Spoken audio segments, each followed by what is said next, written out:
Hello friends, welcome back to the my video guys and my YouTube channel. Today friends, we are going to talk about guys, how can we forget Bluetooth earphone to our Tecno phone.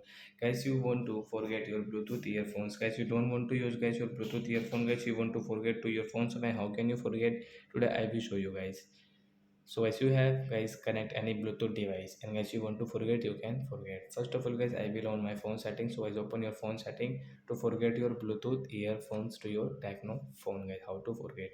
Scroll it friends, you can see more connection setting guys. Tap here again, scroll Bluetooth setting, tap here friends. You can see that we have connected guys this Ubon CL20 company Bluetooth earphone. And when we want to forget guys, we don't want to use this earphone. So how to forget?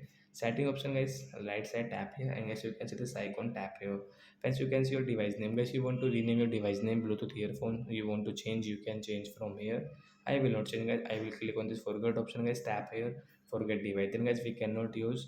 If we use, so we will have to connect again. So like that guys, you can forget your Bluetooth earphone. So that's it guys, thanks for watching the video. Bye guys. Before going, please go and like the video.